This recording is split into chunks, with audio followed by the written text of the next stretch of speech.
अस्सलाम वालेकुम। زه نزار یوسفزی په متحده عرب اماراتو کې د شپږو لکو پښتنو په استازیتوب په 8 تاریخ په پېښور کې چې د پښتون تحفظ مومنټ لخوا کومه جلسه راغوښته شوې ده د هغې د مکمل ملاتړ او د مرستې اعلان کوم او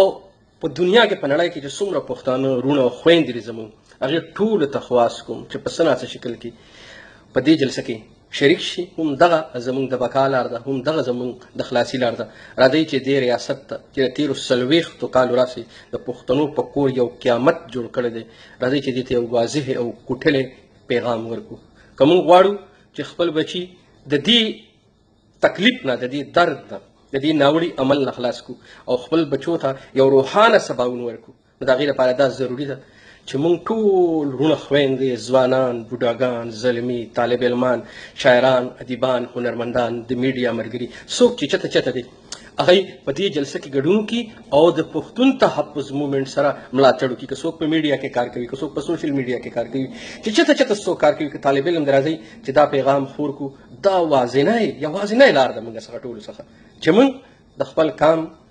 دا مستقبل بچ کړو، د خپل وطن هم بچ کړو، د خپله خاوره هم بچ کړو د دې ظالمانو لخوا، ځکه چې د ریاست په پالیسو کې لا تر نن تاریخ او تر اوسه پورې هېڅ قسم بدلون نه دی راغلی، هېڅ قسم بدلون د هغې په رویه کې بدلون نه دی راغلی. په دې شربت و مربت وي مه دوکه کېږئ او هغه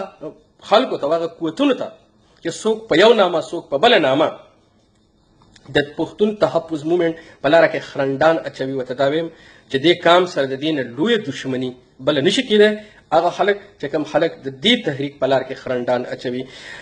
او یو خبره بله هم کوم هغه دا ده، که څوک پټ ښکاره د دې تحریک خلاف سازشونه کوي، دا به د خپل ځان خلاف سازشونه کوي، خپل ځان به تباه او برباد کړي. خو دا تحریک د دې خاورې ډېرو تعلیم یافته او ډېر پوهه او ډېرو دردېدلو بچو را جوړ کړی دی او د دې په شا په ټوله نړۍ کې چې څومره پوهه او تعلیم یافته